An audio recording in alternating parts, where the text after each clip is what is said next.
It is 6:01, and since it is after 6 o'clock, we might as well get this thing rolling. Calling to order this General Government Subcommittee meeting for July 19th. And we currently, let's see, we have a quorum, except for Councillor Rivas, who's supposed to should still be here sometime shortly. Item number 1 on the agenda is call to order, which I just did. Roll call. Councillor Ryan? Present. Ms. Clements? Present. Ms. Shea? Present. I'm present, and Councillor Rivas should be here. Item number 3 is the minutes for June 22nd. We don't have them. We'll get them next meeting. Item number 4, review the reappointment of David Cabino as constable for a 3-year term effective immediately, and it should read through June 30th, 2025. Pending the successful completion of state ethics. So moved. Second. Okay. Are there any comments or questions?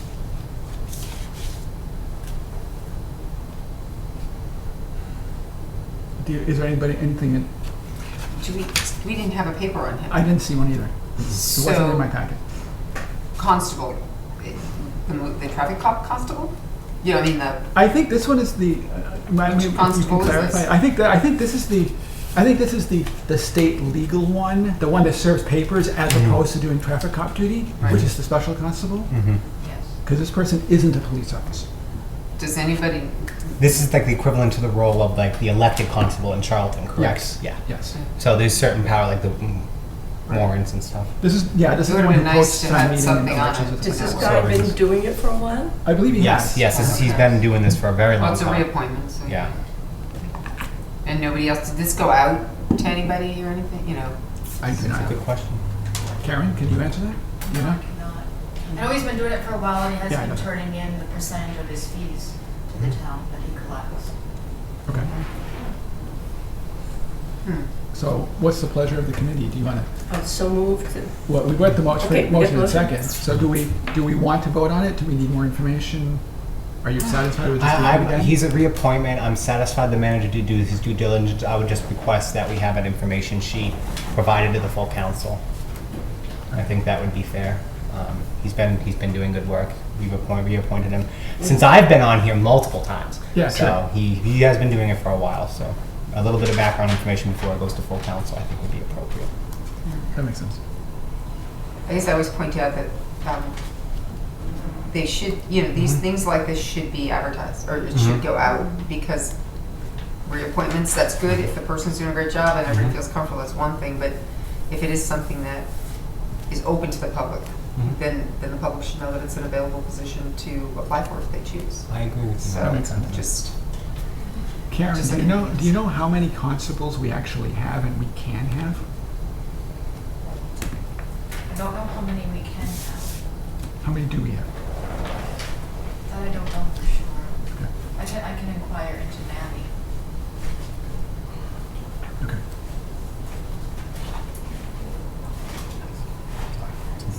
Okay. all right. So what do you want to do? I'm fine with moving forward as the motion as presented. Okay. All those in favor? Okay, thank you. So yes, 4-0. Okay. Item number 5, review the appointment of Denise Clements to the General Government Subcommittee for 1 year. So moved. Second. Okay. Any comments, questions? You have anything you want to say? Who is she? I don't know. I don't know. I've never met this woman in my life. Do we have any information on her? Yeah, Is she here tonight? I don't know. I generally enjoy Serving. Perfect phrase. That's a perfect phrase. I generally enjoy serving on this committee, and I mean, if other people want to step up and take a stab. I asked when I filled it out. I asked, Right. and no, at that time you hadn't, and I was I surprised. hadn't. I completely forgot about it because I was so tied up with my other Yeah. job. That happens. So I just kind of like, okay. Yeah, it is one of those things where. But I think longevity amongst people is helpful. So, It is, and I know that we sometimes. have repeatedly announced that we have subcommittees coming up for the last several months, and it would be nice if people came forward. And you do. So that's what really matters. I would also like to say, I think the work of Miss Citizen Member Clements and former Councilor Clements speaks for itself. I think she brings to the committee a breadth of experience that is valuable. Institutional knowledge is always good. I like to look at it as you need to have a balance, right? You need to have that institutional knowledge.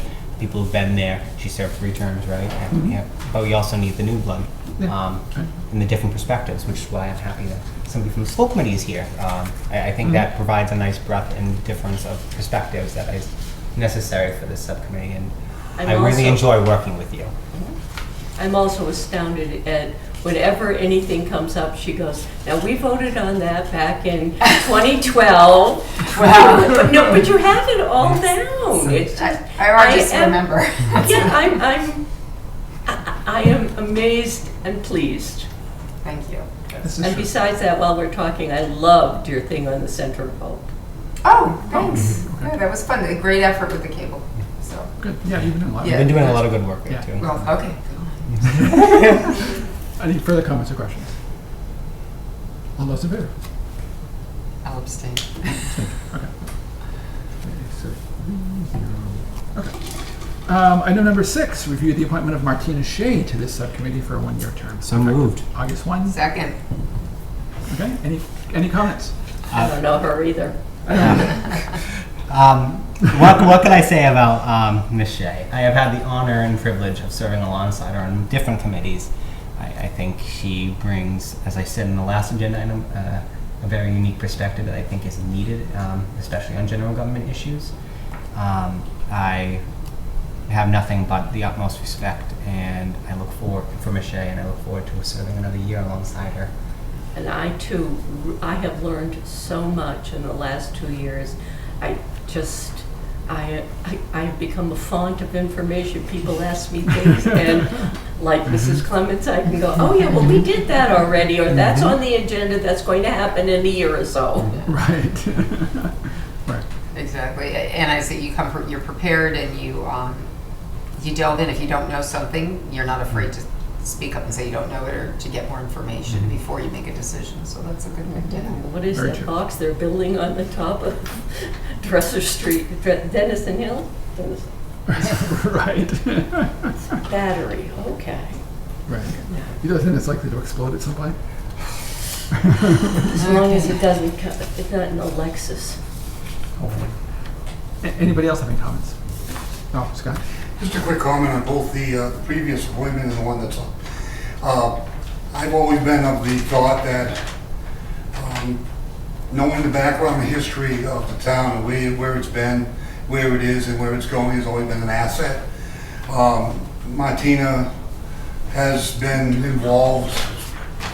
I think she was there when George Washington crossed the boundary. I know she was there when I was a missed senior in that high when it was school. Christmas, I was at church. I know she was on the school committee when I was a senior in high school, but I mean, she's got the history, she's got the background, and nothing teaches you better than experience. I think we've got 2 great candidates. Thank you. Okay. All those in favor? Opposed? Abstained? Abstain. Okay.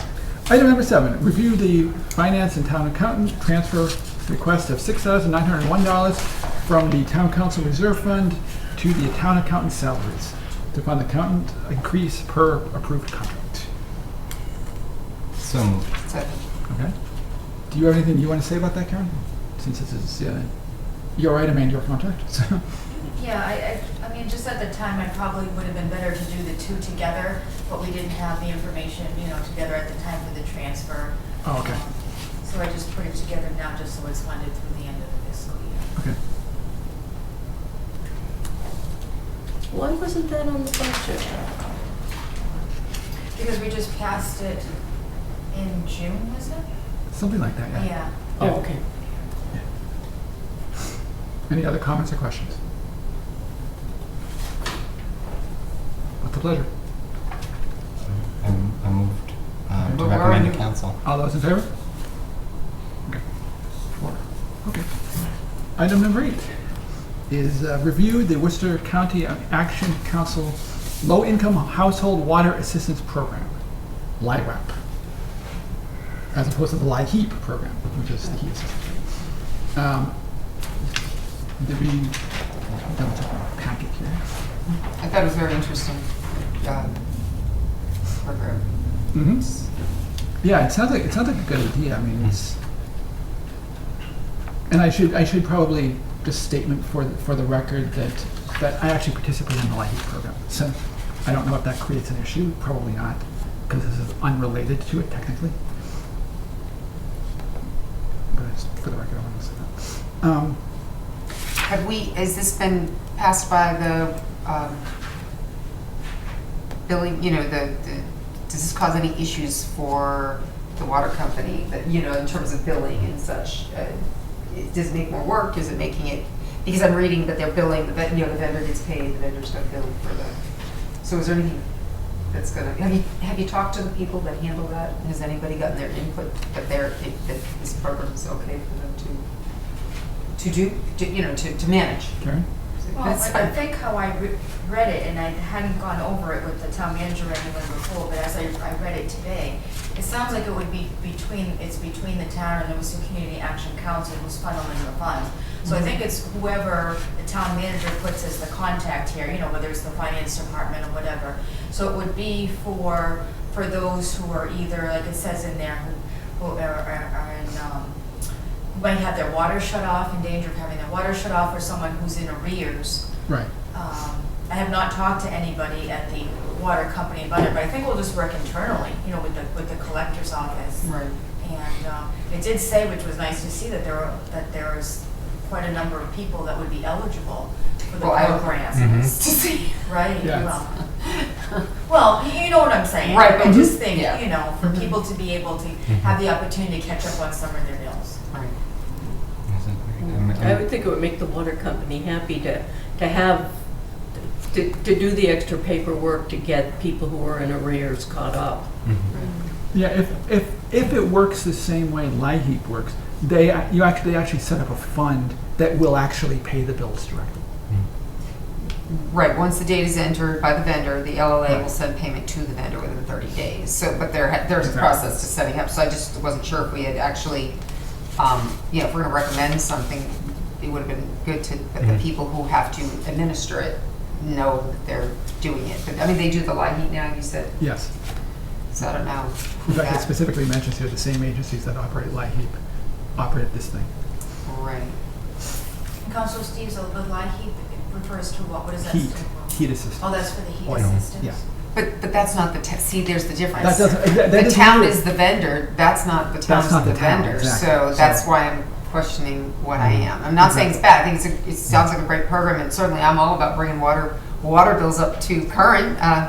Went through that issue many moons ago and collected $500,000. It's much better to have the cash in bank than the credit or the debts on a piece of paper saying, IOUs, don't pay the bills for the town. That's what I said, So- that the water company would be happy to Right. have the so- payment. Well, that's if us, ever- we're the, yeah. Yeah, I understand that. Right. But that we would like to have the money, if it required an extra bill sent out, we could probably Right. be happy about that. Yeah, I think So the that's state is actually helping the towns who are. is that- exactly Very much. because the way the LIHEAP program works is the individual oil companies join the LIHEAP program, and then the state pays them directly. Right. So we would be essentially in the position of the oil company getting paid directly, if I understand it properly. And I understand that, I understand the town's the vendor.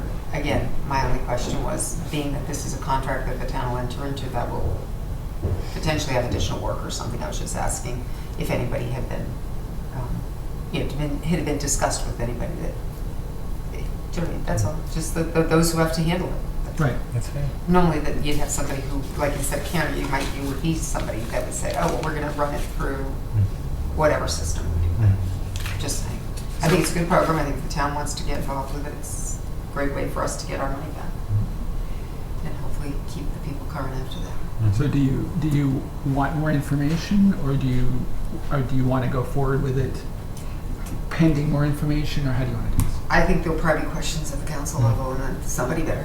I mean, I don't know. I guess it's not more. This packet was very. Light. It had a lot of it. Yeah, it was complete in what you needed to know about the program. again, my question is, does the vendor know about the program? You know, is the people that are actually doing, I know the town, but I mean, does the people that are handling it know about the program and what that's gonna mean, inputting the data to, you know, that's all. It's just, you know, you got a new job. Do you know what you're gonna do? No, I'm just gonna. On top of it's the other pieces of paper that they deal with. Right, Yeah. so how much more, that's a good way, that brings it in. How much more work is this for us to, you know, to administer, that's all. But obviously, we're gonna get money back, so that's, Right. it's probably worth every penny. But- And of course, it's helpful to those who need it, which is important. I would, Yeah, I they would pay the agree bills with that. directly. Yeah, so I don't have a problem with the vote on it. I just, Okay. those are just some concerns I have. You know me, always have something. That's fair, absolutely, that makes perfect sense. Anybody else have any questions or comments? No? Okay, all those in favor? Well, it's, yeah, so just so you know, it was review and then entertain a motion. So, well, I don't know what your motion was, just to recommend that the council. recommend to council for That approval. the council, Okay. yeah, well, that the council participate in the program. I think it's important that we say what Mhm. it is we're supposed to say when we do these things, for the record. Probably true. Someday the open meeting law will catch up on everybody. Maybe. Okay, Have to be item a- number, yeah, this is probably true. So I guess for the sake of clarity, then, so the motion for this one is that to recommend the town council join this program? No, it's to Essentially? ratify the contract. To ratify the To ratify contract? the contract with Worcester Community Action Council for Low-Income Household Water Assistance, the assistance program, and allow the town manager to sign all related documents. Okay. It's just kind of Second. a verbiage of what you Yeah. have. Just as good for the Okay. people to know. Sure. When they're listening to a meeting, like, they don't even know what we're talking about. We're This looking is, at it. this is true, good They're point, going, what are they talking about? good point. Okay, so we have a motion and a Especially when you second. use those things like LIHEAP and like, Yeah. That's nobody- true. right. That's Yeah. true. Fortunately, it is on the agenda written out, so that's good, but you're right. Okay, so we have a motion and a second, all those in favor?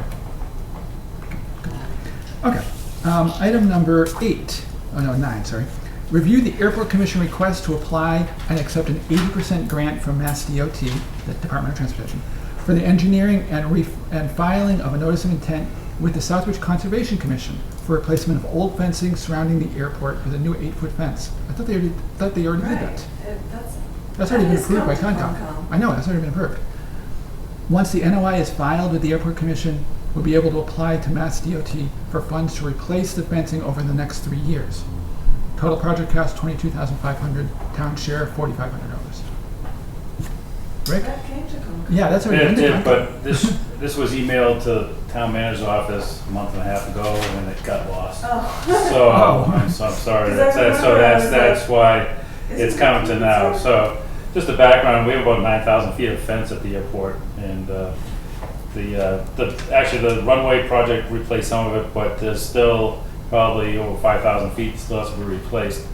And the Mass DOT came to us and said, hey, you know, if you get this notice of intent, they have extra funds from time to time that they would do sections over a period of the 3 years. So, when that happens, it'll cost will be, 20% for the town or 0, depending on how they want to give the grant. Sometimes we get things from the state for 0, and sometimes we get to pay a portion of it.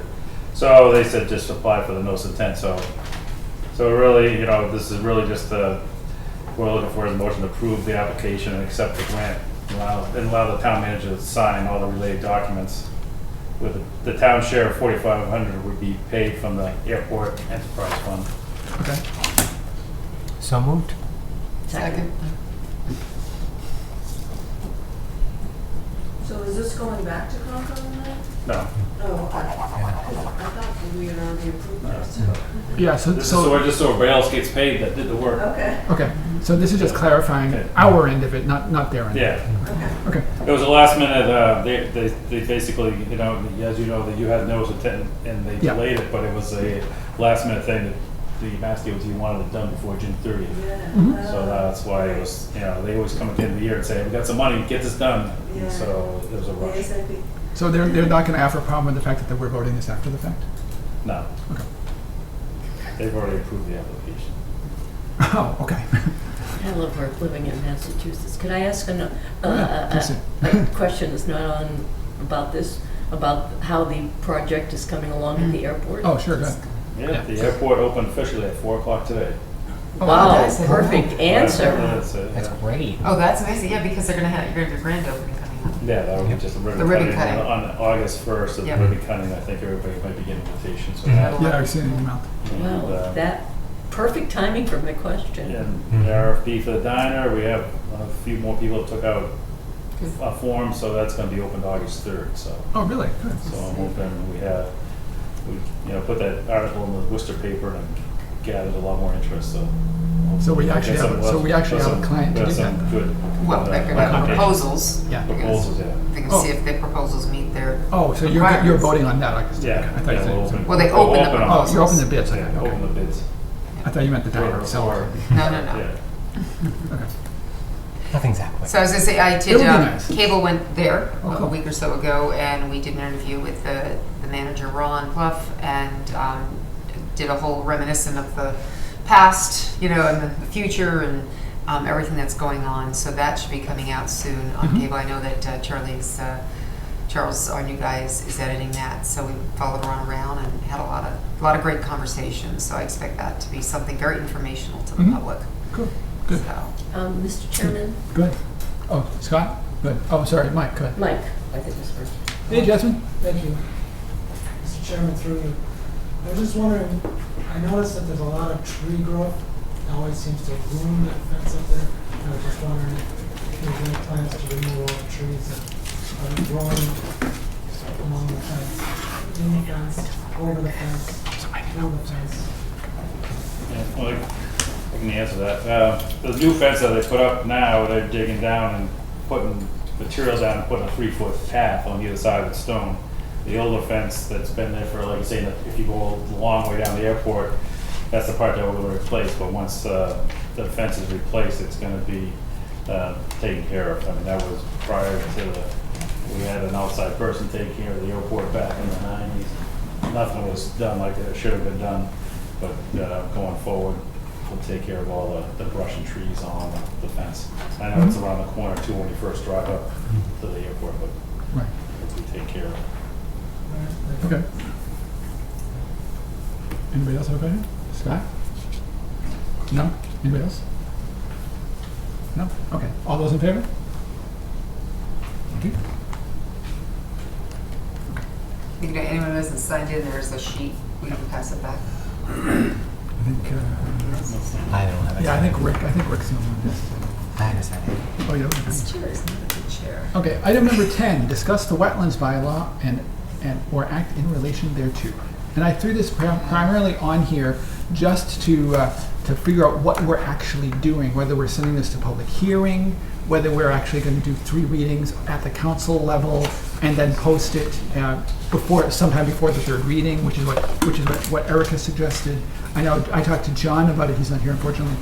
And I know John and I are kind of agreement that since it's been floating around for so long, we really should do another public hearing with Conservation Commission to get more input, since the last time there was a hearing, quite frankly, I don't think anybody showed up. And that was just Concom themselves. So if we do it in public and it'll be more better notice to people and people have a better chance to know what's going on. But I wanted to put it on the agenda just to get some ideas, comments from people about what you think we should be doing, whether we should be considering amendments to it, what the kind of process is going from there. Any thoughts? So let's take a second. Anybody who want to comment on it, just throw up your hands. No, can I take a list? So I see Maureen, Mike, Jackie. Anyone else? You want to comment on it? Probably I'll wait. You probably will. I'll wait to hear yours. Okay, so Jackie was first. So go ahead. Okay. Thank you, Chairman Steves, through you. I have personally some concerns about the law. It's not been a secret. I've been pretty Right. vocal consistently about my concerns around the law and how restrictive it is. However, I also understand that a lot of work's been put into this document. I think this is the document that we originally went up with. Yeah. I think we're past the amendment phase, the changing phase. I think we're at the point where we introduce this idea to the public and get the input. We can go back and spend another, another month, another 2 months debating it. We already have a fleshed out document. Let's bring that forward. Let's get the public input, and then we go from there. I think that's really important, especially since most of the people here, with the exception of one, have been here throughout all of them. Process. The process, and we've gone through this a couple of times Right. now. And I think we need to stop kicking the ball down the road. Let's take a vote on this. We already know people's positions on it. Let's get the public's input. Let's move forward. Let's not delay this anymore. Let's get it done. If it's going to get done, it's going to get done. If it's not going to get done, it's not going to get done. I think we just need to move forward at this point. That makes sense. Okay, let's see. Mike? Well, thank you, Mr. Chairman, through you. I think that this has been discussed a lot. Mhm. Because we even went through it and I made a recording of it and read the whole thing. Mhm. I also have some concerns about parts of it, but I do think it's time to send it up to the town council for a reading, and any changes that could be made at the town council level. I think that it's beyond having another public hearing. We already had a public hearing on it several times. We've talked about it. A town council meeting could also be a public. It's the same, in my opinion, it's the same as a public hearing. Like I said, I also have some concerns, and I think that they should be made. The changes, if we make changes, they should be made at the town council level. And just set it up, that's it. And let the town council decide whether they want to approve it with changes, or not approve it. Thank you. Okay. Maureen? Okay, just to give a little history, I did go back and look at all my copies of the wetlands bylaw, and the first one was in 2018. So we have been kicking this around for a long time. Yeah. And yeah, it would be nice to get it going. Ken Comia was the agent who started the process, and then we transferred to another, and then we had the whole COVID thing, and so it's like, oh my God, this has been a long time. But I do think that a public hearing would be okay, and just because I feel like there's a lot of negativity. This is very short. Virtues of the wetlands are many, and they're not everywhere, so I don't see why everybody thinks this is so onerous. I think that we need a map showing where wetlands are, so people aren't really freaked out at this public hearing. And in this time that we need carbon sequestration, wetlands are great for carbon sequestration. In this time of we have flooding and stormwater, wetlands are great for that, and they're great breeding grounds for rare species. And we don't have any teeth without a wetlands bylaw. You know, a lot of developers and construction people or whatever, if they're not aware of these resources, they just go right through them. And I've had situations where, like, people, construction people didn't see a vernal pool or didn't know that it was a vernal pool, so they didn't protect it. And that happened on the solar things on Dresser Hill Road and stuff. So I think that having a wetlands bylaw would give us some teeth that we don't have. Thank you. Anybody else? Dennis? So while we may have entertained this in 2018 and Ken Comia was the person in charge then, I also remember, because I remember we had this discussion somewhere in COVID where it came back up and we hadn't discussed it for over a year.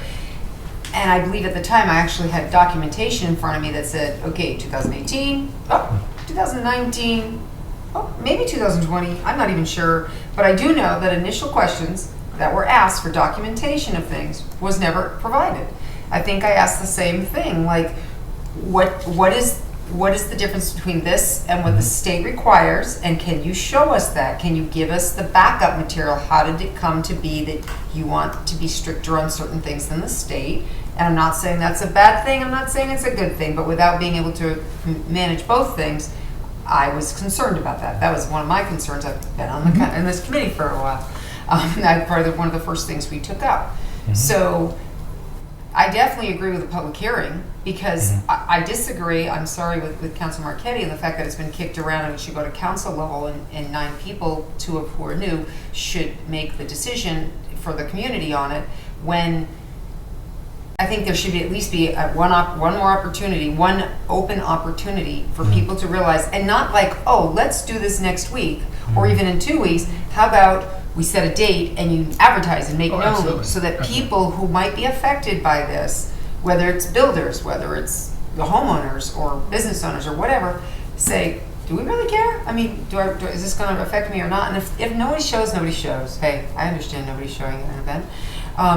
You just move on, right? Yep. And then you bring it back and say, well, nobody showed, so we'll move it on to council. And to Councilor Marchetti's point, then council can, I guess, wing it and get what they want out of it, which is not really the intent of doing this. It's for the community. So, as I said, Right. I think it's important that the community have another chance to make sure they know what might change. I can't tell you this minute without finding that documentation again, and I only got this recently that we were Right. doing this. So I'm not sure if I just wasn't on the list for the packet, but I got it. So I would have to really read this and study it and try to figure out in my mind what concerned me then, and hopefully I have my paperwork still in the boxes I keep with what concerns I brought up then. So it may if we could have just kept it all together, like did it all in 6 months or Yes. 3 months, Yes. that would might have make it been a lot fine. easier. It But would have been a lot easier. every time we bring it up once a year, we say the same thing. We've been doing this forever. Not really. We did it 3 times and We haven't done it. That's the we haven't problem. actually done That it. is We right. keep looking at it, and it's beautiful, and we keep wasting trees and making more pages. But we need to, make it a point to get to the end process in the next, few months or whatever it is, and get it up to Right. council to do their thing, or as a reading or whatever it is you can do with it. Because as I think I still remember now, we don't actually we go by the state right now, Yeah. At the correct? moment, yes. Yes. So we don't have our own written bylaws, because when you're a Right. proposed amendment to Southbridge Code of Bylaws, technically, it's proposed Southbridge Code of It Bylaws, is, technically, it's yes. not an amendment to it, we don't have it, we use the state. Right. So, just saying, just gotta compare state to the town and find out where the biggest differences are, and I remember asking that multiple times, and I don't remember getting an answer to it, so, I got an answer like, well, it's kind of, that was like 500 feet, or this is 200 feet, but I'm not really, and we didn't have it, there was no meat to that answer, so, Right. it's. I'll send that to you from the wetlands bylaw.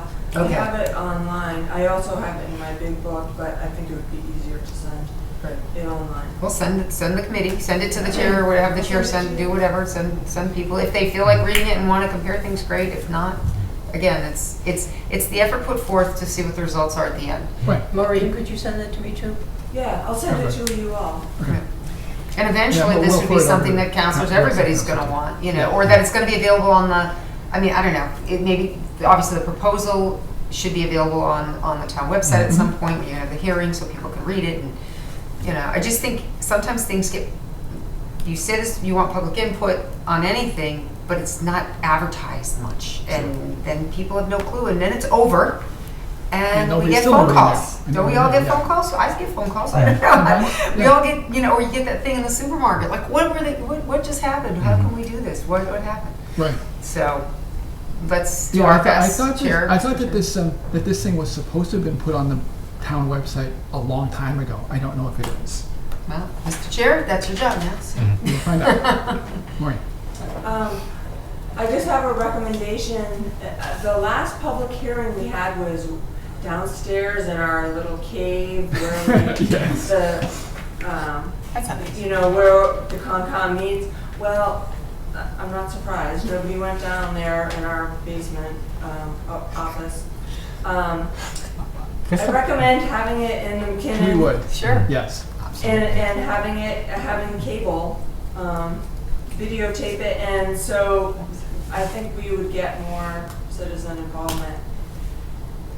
Or at least comments. I totally agree. I personally think all public hearings should be held up there. They should. Planning board, us, you guys.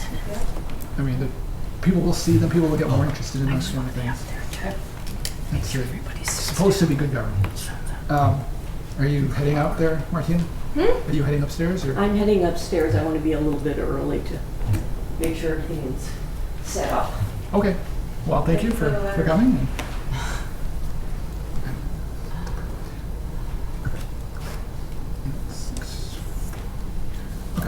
So we're gonna postpone any action on this until, or you're. Well, I'm thinking it, so do we want to, because if, it seems like we have, hold on a second.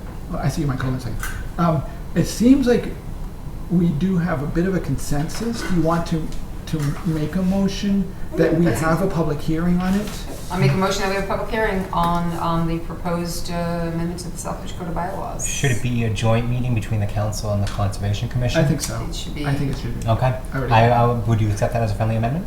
Let's see, so it's a public hearing. It's a public hearing. Who's running it? You're saying the council's gonna run it? I We mean, can do it as a joint, we can do it, like, just like with the planning board, when we did zoning bylaws, we did a joint hearing with the council and the planning board. I'm envisioning doing that, Okay. because that way everybody's on the same So table. we're gonna have a joint public hearing of the town council and the conservation commission regarding the proposed amendment to the Southbridge Code of Bylaws. Mm-hmm. Okay, Okay? I'll second that. okay. Mike? Thank you, Mr. Chairman, through you. The wetlands bylaw has been on the town's website for over a year. And I just would like to point out, Councilor Steves, it was you and Councilor and Ms. Doyle who really was pushing the wetlands bylaw from the very beginning. That's true. So, since that time, this thing has been going back and forth for over a year now. Unfortunately, that's true. Again, like I said, I also have some concerns with parts of it as well. And I think that they should be, if we want to make changes, we should be able to make changes as the town council. If you want to have another public hearing, that's fine, but sometimes I think every time I come to this meeting and you discuss pushing off the wetlands bylaw, it gets pushed off for another couple months and a year, and it never seems to go anywhere. So, and you were the one that originally brought this up. So, Well, that's why I want to get this done, and I'm just thinking we can, if we do it as a public hearing, it's been on the town's website we need to for get that. over a year. Thank you. Okay. Can we set a date for the public hearing or not? That would be a chairman decision, right? For Chairman would think Daniel, so. he would have to coordinate with the commission And to that make depends- sure they can all be there at the same time. So Could I, it be part of a town council meeting? That's what I was thinking it would be, yeah. wait, hold on. I was thinking it'd be either at the same time we do our meeting or at the same time you do your meeting. Either way. One way or the other.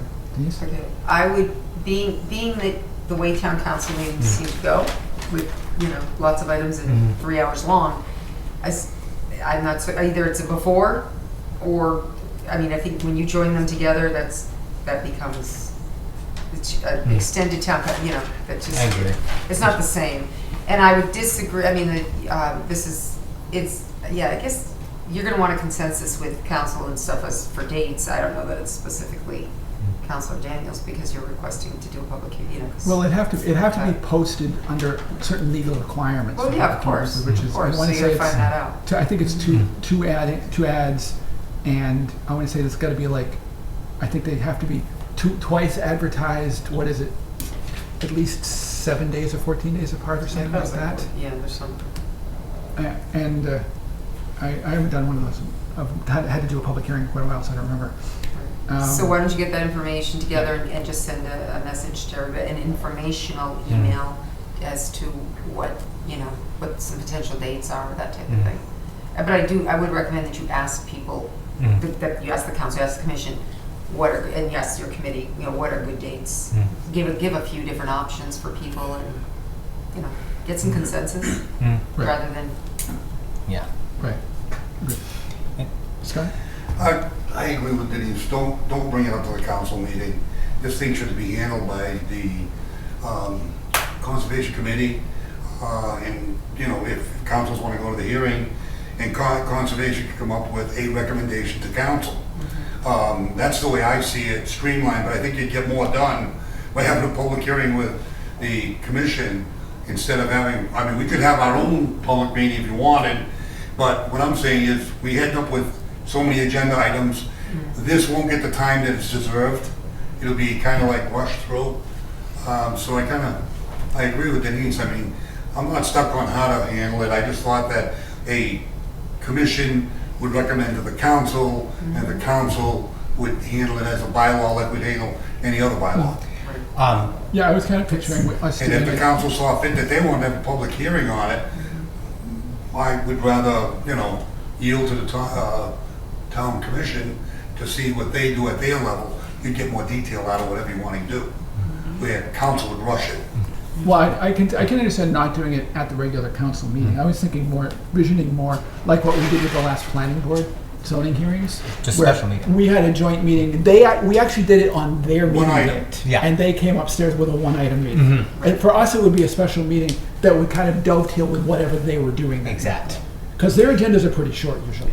That's exactly right, Councilor. See, that's what I was thinking too. That way, if we have both together, we can really, in one meeting, hear everything from the citizens directly, have it, listen to everybody, hear the commission at the same time, Exactly. so we don't have to wait for that report. We can hear it from them, and we Exactly. can hear it from the citizens, have time to digest, and then it can come back for further consideration by the council. Right. That's what I'm thinking. If I may, that's a little backwards in a sense. I agree. First off, this is a commission recommendation to us. This is a commission who created this report asking us to bless it or whatever and send it to council, right? Kind of a thing. So by rights, the commission, I agree, should head the hearing. I could see you calling it a joint hearing, like we do with joint meetings, so that councilors can speak to the Exactly. point Exactly. without breaking any laws.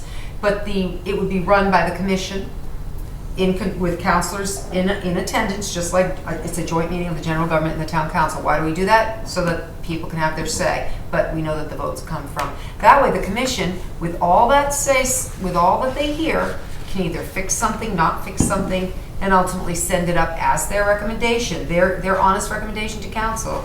And then council, of course, may or may choose to amend things and do things as they do at times, but at least it comes from the commission, because it was the commission's baby. You know, they should change its sticker and fix it and send it up, if that's the case. Quick question. Good. Have there been public hearings before? Just one. About 4 years ago. Yeah. It was downstairs. I think I was the only one who attended. And the I think conservation is I think it quasi-judicial, delayed right? like 3 or 4 meetings because nobody was coming. Well, so it's a planning board, but we've done a joint hearing with them before. Exactly. Right.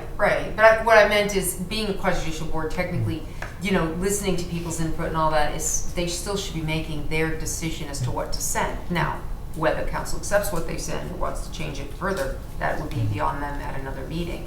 And technically, the commission should take everything into account too. But it is two separate entities, Right. in very, very powerful entities, you know. But I think the commission could finish this in that respect, and then the council would just take it up at a meeting for a reading or whatever they do, you know, and amend it if that's in the end what they want to do. I don't know. I did think that Councilor Lazo separated that out in the right manner. I agree with that. Just to the point, the public part of it, you're having input with the commission. You're having the commission with the public. Yeah. It's not like the council with the public, you know what I'm saying? So then when the recommendation comes out of committee, it comes with input from the public and not just a board's opinion. Yeah. You know what I'm saying? So I mean, that would be to me, the best way to send it up with all the feedback. Because if there's a council that wants to amend something and it goes through its readings, you know the drill Yeah, after that. sure. But I thought, I'm with Denise, with the commission and the public, Yeah. then recommend up. Yeah. Okay. That just isn't more, makes sense. But one agenda item, one thing, take care of it, get it done. Yeah. Well, and that- then I it agree with comes to that. us, and then the ball's in our court to get it done. Right. Well, So it I doesn't think keep prolonging, that's all I'm saying. Right. I think we're arguing very much the same thing. It's just Yeah. the semantics of how it's done. Yeah. Right. I look at it as we could have that public hearing where they have their meeting. The week they come up to the dais for that public hearing, and then they go downstairs and consider everything and make their recommendation separate from the council. But I still think by having it be a joint council commission public hearing, you bring more attention to it because people are going to pay attention to a town council one more than a conservation commission. That's just a hard Unfortunately, fact. that's true, right. So by having the public hearing with both the council and the commission, you're bringing more attention to the item, so that way more of the public gets in, and the commission can do like the planning board is, go on to the next agenda item independently and make their recommendation. Yeah. I just think we could do it in a nice streamlined order and so at the same time give some actual notice to the item by putting the town council label on it, That makes sense. if that makes sense. That makes sense. It makes sense, but the process, the way we've always done it. Well, I mean, we has broke been that process with the planning commission board. It didn't or work. Boards and commissions always recommend it up to us. Yeah. And then, you know, I mean, I understand what you're saying, when we get a public, you know, showing. See it more, yeah. But public input's tough. I mean, we've had some serious planning board issues. We've had serious, you can take from the airport to the AO to all of them. The public input is really ailing, I'm gonna use that word. Because that's they all sit there like, unfortunately true. I wanna hear from them. And But they then don't come. I have to hear it when I'm talking to people on the street, like Denise said, what are you doing? Why did you do that? And I'm looking, I'm going, well, we had a public hearing, but, you know, but nobody knew about it. I mean, are we advertising it properly? Is it coming out of the town manager's office? I don't know those answers right now. That is But I the think problem. we need to do a better job of outreach so we can bring them in. That I totally agree with. And I think part of the problem, I think, is that the way the law requires advertising, quite frankly, is in the back pages of legalese BS at the newspaper. And nobody looks at that. So I was gonna suggest Spit out. too, that, because we just did that for the live town meeting issue, where nobody seems to know where to find live anymore because it wasn't on YouTube Live. And we did a cute little, infomercial. I saw that. Yeah. And we can do an infomercial about this too. That because absolutely we should. This is an important topic. I'm sure Charles get really creative with the wetland pictures and things, and there's a hearing coming up you should attend kind of thing. We could do that and push that out to the people through our YouTube, through our Facebook, and everybody else could do it too Absolutely. then. Just to get the word out. And if they don't come, they don't come. If they don't care, they don't care. But I still think the commission, this is the commission's, purview to finish this.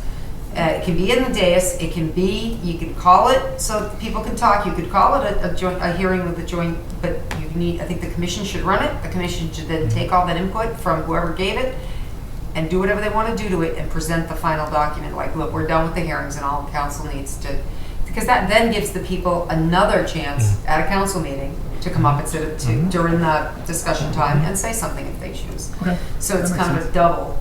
But I really strongly feel that it needs to come, the commission needs to finish this. Like, they really want this, they need to take lead on it a bit. That means they have to make sure it's good, the publications and all. So, Devin? So at that point, if it goes back to the commission, then does this subcommittee still make a recommendation, or how does that work? I mean, I guess it could be that we could determine that and say, look, if they have that hearing and do a final, they could go, I would recommend it go, but. It's I would within the recommend it public too. hearing and the commission, like you said, it's their preview, it's their expertise. They're the ones that are gonna say regulate, don't regulate, do this, do that. And once it goes, it could come back to a subcommittee. For or, just a- and to hash over what they talked about, and to go back up to the council. In the end, it's gotta go. Now, I agree with Denise as far as this should be about the commission, not overpowered by the council. And I think if you invite the councilors to the meeting in some attendance way, I would say that would be better. But we should be looking at the commission. And the commission should be in charge of what they're running, not us. Because when you put the council into the equation, you've already got power over commission at the meeting. So I would love to see the chairman of the commission make the pitch and see what the good, the bad, and the ugly is on the issue. And where is it? Because I gotta be honest with you, I think a lot of people have a lot of questions. And I hope they come forward and ask them. But you always hear it at the market, at the, everywhere else. That is part of And it's usually too late at that time, because it's already went through the commission, it went through the 3 readings, the hearing process, and then it's a done deal, and there were people that actually cared about it and show up. And the only time we hear about it is we run into them on the Exactly. street after they've already been hit by somebody Let's get for some creative. issue or other. Right. Yeah. So to your point though, you can come back here and then at there we go, well, you had the hearing, you had the talk. If this is your final thing, or, we're not gonna, it's gonna go. You know what I'm saying? It's still not up to us to decide. It's up to everybody else. It's up to the input. It's up to the commission to put forth their best document and see what council then decides in the end. We recommend things, and we could say, well, you didn't really give enough information, so we don't really recommend it, but it's gonna go up to council anyway. I mean, that's just what happens. It'll go up with an unfavorable recommendation or something like that. But I feel after all that, if that's the best work, then it's up to the elected officials to decide. So, I Right. do think that though, I mean, as a new counselor, I would certainly ask what the subcommittee was recommending or not recommending Right. at that point. So I Right. think that's also very relevant. Absolutely. The thing of having a healthy discussion, whether it passes in its entirety or it doesn't pass at all, what parts of it pass, having that healthy discussion is the importance of government. I mean, making the decision is I think, the easy part. I think knocking the tin is where the work happens. Sure. And a lot of times it happens at subcommittee or at commission. Right. Thank you. It should. Right. Okay. Any further comments, or have we beaten this to death for now? I think we're good. I would just like to make one last comment. Okay, Mike? This was discussed at this subcommittee a year ago, and it was And 2 years recommended- ago, and 3 years It was ago. recommended to go up to the town council, and that's where it was stopped. And you had a public hearing. This thing was written by the commission. Commission had a public hearing. It was brought to this subcommittee. It went up to the town council, and then it got stopped. And Yep. That's the history of the wetlands bylaw. And like I said, this is something that you wanted to bring forward, Gus. I know. And Why wouldn't I? I'm okay with it. I do have some concerns, but I'm okay with it going up to the town council at this point. Thank you. Okay. So, No, certainly. Rick, go ahead. You waited a year, what's for another month at this point? Yeah. If you got comments, bring them back to the I public agree. hearing and get it done, and then go back up the right way and get it over I with. agree. Yeah. Okay. If it's only a Because month. I've been asking Last for time- 3 years, I still didn't get an Well, answer, so True. I don't know what happened You at need to one put a point. date. I don't know. Time to date. Right. Yeah. Yeah, pick a day where I'm here and I can go down here. All right. They do it all. Okay. Yeah, we're gonna. Okay. Any more comments or questions? Because there is a motion and a second on the floor. And the motion is just having a public hearing. Was to have call for a public hearing. Yeah. Can I Or amend that? recommend that I- public To hearing, because we recommend can't, we can't Recommend call. to the commission. Yeah, That the commission call a public hearing. yes. In a joint with it. Right. Still specify that the council, yeah. Yeah. In a Yeah, joint say meeting. It's just in label only. It's about meeting those rules. So that council Okay. can say their piece at that hearing and not be considered a council meeting or Mhm. something like that. So to recommend Conservation Commission hold a new public hearing, new PH. In August. Jointly with the, I said in August. You have to say by in Yeah, right, in yeah, August. we're here in Put a August. date on it. Put a date on it. at the earliest possible opportunity, Yeah. since we don't know what August, whether August would be. I think it's fine, we just, I think they'll understand and they'll move Put a to, date on And it. does the commission ever have a quorum? There's only 3 of them. Yeah, there's only 3 of them. So, yeah. But can we have the public hearing with town council? And I do not see that town council would be overshadowing us or whatever. But I do see that what Jackie brought up, that it's giving more levity to it or attention or Yeah. whatever. Right, Well, you just have to, in your right. wording of your title, it just has to say joint, you know. Yeah, Yeah. jointly with town Just council. like this, even, but the commission is the one who, we put that thing, for the purposes of the meeting, the council will not be voting. That's what we always say about this here. It's, Mhm. the commission, whatever. But it's a hearing, so there's no votes. Right, exactly, that's true, that's true. Gus, how many openings are there on conservation? 4. 4. So There's only 3 members. Total of 4 and there's 3. There's only 3 members, Okay. yeah. It's barely functioning. it's a 7-member board with only 3 persons right now. Okay, so there's 7-member board with only 3? Yes. Yeah. Well, how's that, is it emergency There's no operations quorum. at this point? The problem is they only have 3 sitting members. Right, There that's are no it. others. So you Yeah. have to do Yeah. what you have to commit, you have to get But business I thought that you done. had to have I can't make. 4 for a quorum. No, emergency. There's an emergency rule. provision to it. Okay. You gotta read up on it, but I don't think the state would say a word because you only have 3. Yeah, You gotta run you business. can't create a human being that doesn't exist. Right, You exactly. need to advertise more, I think. Well, we need more people, absolutely, absolutely. In fact, that's one of the things I want to put on the agenda at some point is how we can work out as a town to get more people involved. And in a future agenda, that's one of the things on the list for me. I have some Anyway. ideas. So we have a motion and a second. All those in favor? I'm sorry, Mr. Chair, I have another meeting I have to go attend. Okay. and hopefully we will be. Apologies. Lots of meetings scheduled on a Tuesday.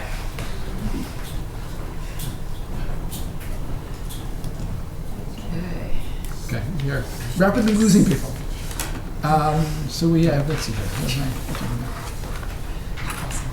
Where's my agenda? It's okay. Item number 10 is discuss the development of a policy in regards to drone use or act in relation thereto. I figured that this would be the start of a discussion. It's probably a lot more complex than this. I did send out email to everybody, all of the council, all of the subcommittee members. I sent it to some of the other people like the Airport Commission, or specifically to Ron Plouffe. I can send it to you. And I know Chief Hulick is here because of this item, because I was talking to Paul about it this morning. So is there anything that you want to say, Joe, for starters? He got all his stuff. Oh my. All right. This looks fun. It's the magical case. So this is the town use policy, right? Correct. Our department only. For your department only? Okay.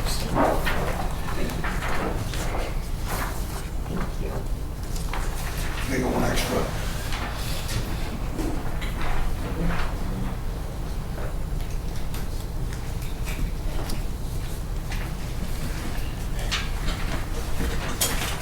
Because I know when we were putting this on the agenda, it was partially sparked by conversation with Mike up there and other people concerned about the civil liberties issues surrounding drones.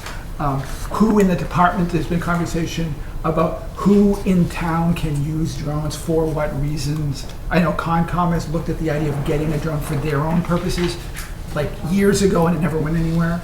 I could easily see like planning board doing things with drones if they need to. I can see the health department and the building department doing things with drones. So do you foresee this kind of a policy being expandable to other boards and committees and departments? So let me try and answer some of the questions that were specifically brought to me first. Okay. And thank you, Mr. Chairman, for having us tonight. Thank you for coming. So this, for our department itself, was initially discussed about 5 years ago under Chief DeFranzo about the possible uses of a drone. And the topic dropped off at that point in time. And for the last 18 months, the chief and I have been discussing the benefits of having the drone and its uses operationally for us. In general, the primary use for us is at emergency scenes as a situational awareness tool. This drone itself has obviously high definition cameras along with there's a threshold of product that jumps to thermal or IR cameras, which this does have. So it shows in regular camera views as well as IR. So we can see heat concentrations in large buildings as far as making us more efficient, making sure our people are operating in safe places, and effectively putting water on incidents. Would this be able to actually go in a building? As I first start with this, obviously I'm going to be the person that's going to be trained with this initially. That's something that's going to come with comfort, not in a IDLH atmosphere is it going to operate, but for something to look at in terms of potential hazardous materials, things like that, we can obviously get a much closer view with this tool without sending people in, and it has very good optic capabilities, and as far as tanks, things like that, and hazardous material situations, it can actually show the fluid levels of the tanks along those things. So as far as some of the questions that were posed of some of the fees and the training costs and the regulations, the fee for registration with the FAA for an individual unit is $5. And we would be operating under what they call a certificate of authorization, and the individual operators would be trained to the 14 CFR Part 107 licensure. There is another way to operate it under a organization, but we found it most effective to operate under the license specifically. The training programs range in cost from $100 to $300. The one that was recommended by the vendor we purchased the drone from is $100. Testing is $175, which is available in Auburn, so it's not far that one has to go to do the test after the program.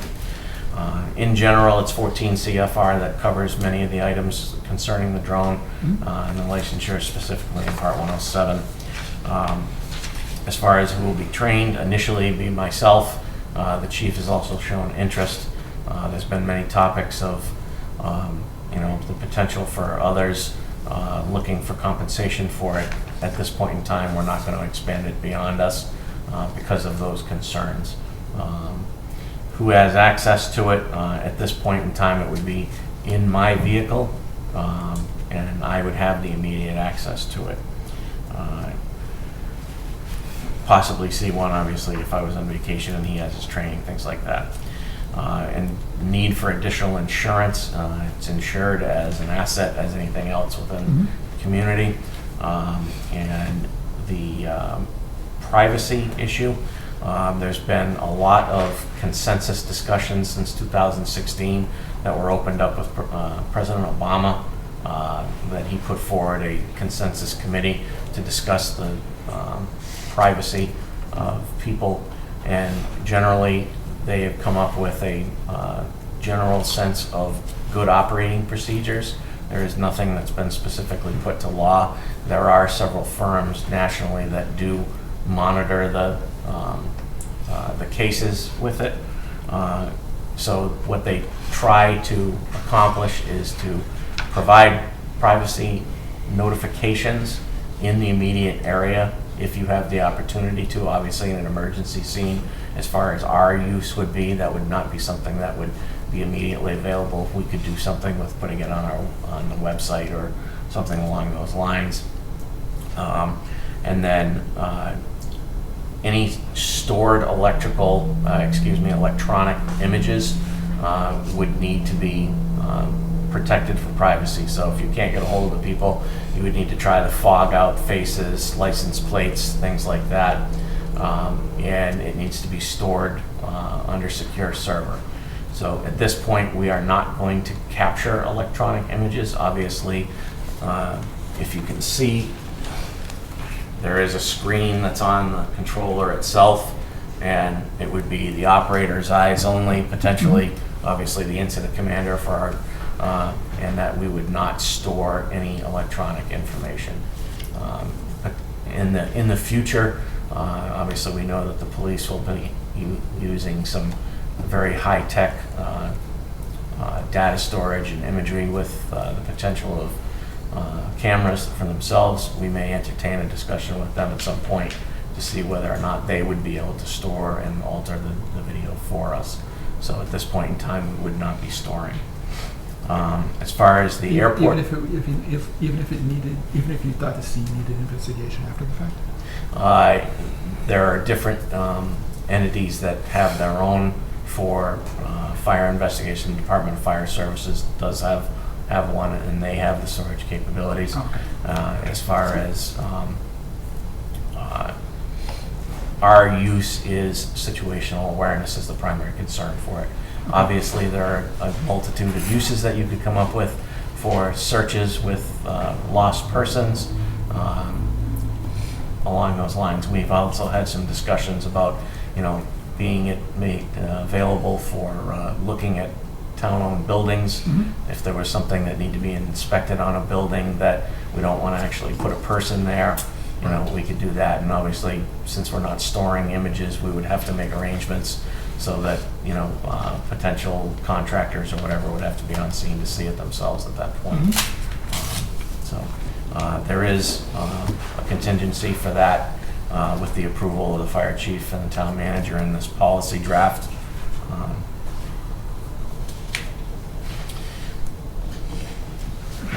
right.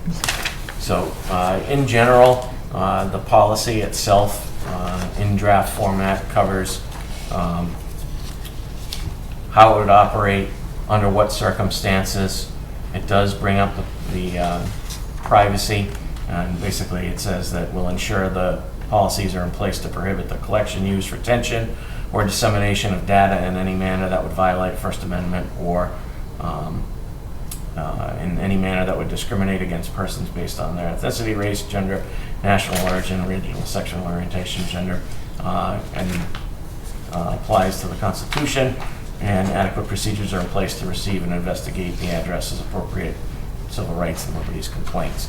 So all the protections are put in there. We did also discuss one other area of operation where, in general, this is supposed to operate under a ceiling of 400 feet. We did have discussions with Ron Pluff today, and then he said, you know, under the best circumstances, he'd like to see it under 100 feet. And obviously, in most circumstances, we should be able to accommodate that. The airspace around the airport itself is 5 miles in all directions. So essentially what we've added to the policy is that we will notify the airport manager anytime that the drone would be deployed. I do not see, you can maybe answer this question of whether or not publicly owned, citizen-owned drones, whether they're making those notifications or not. I think that you've probably got a couple calls only over the last few years. Obviously we'd be able to make notification with them. Because that would cover probably more than the entire town. Yeah, yes. So that is in there as well. In general, so the 400 feet is there. Anytime it's operating near another aircraft, it needs to yield to the other aircraft. I actually witnessed that this weekend when I was in Maine at a rally race.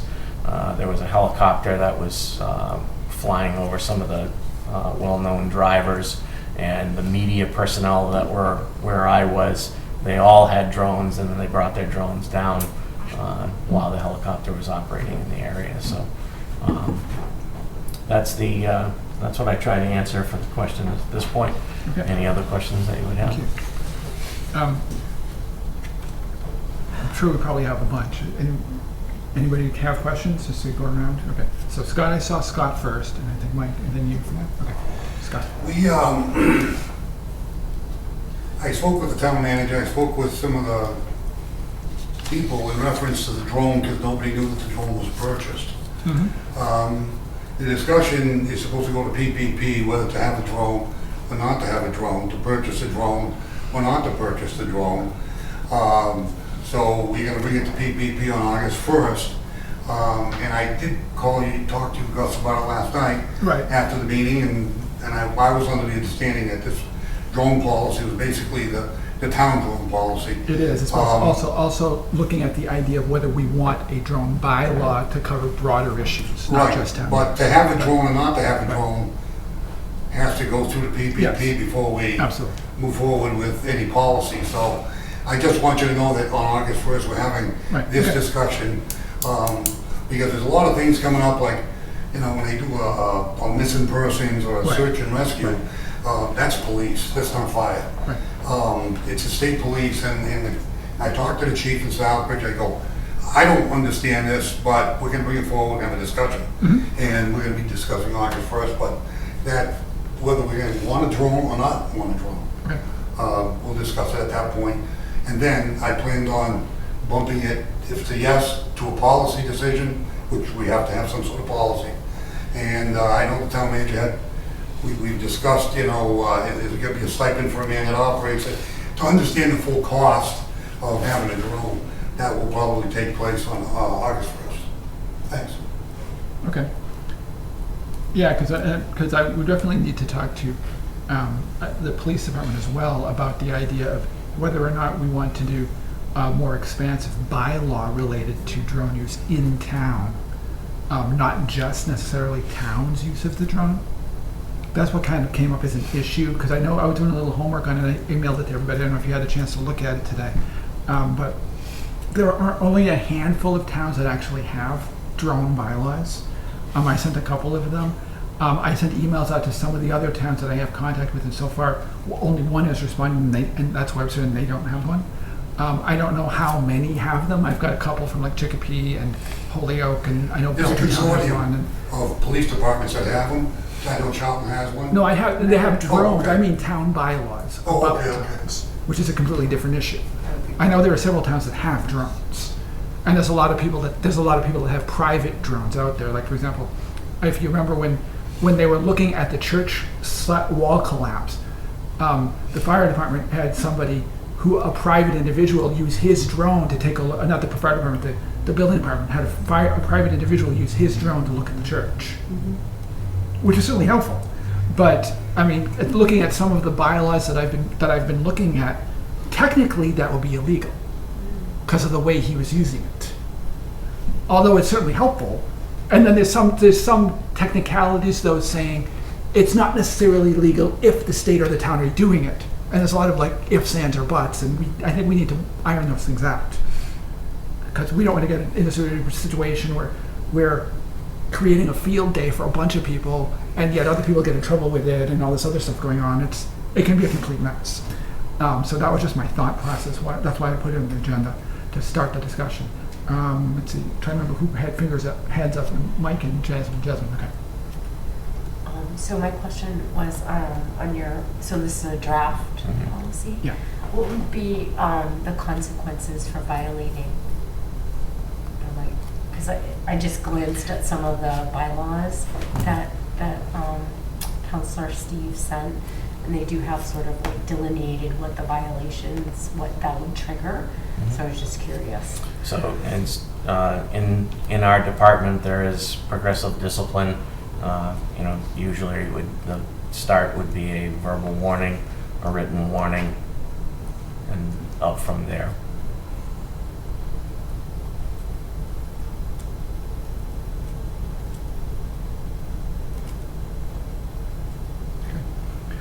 Do you foresee, I think I asked this, but you haven't really had to clarify.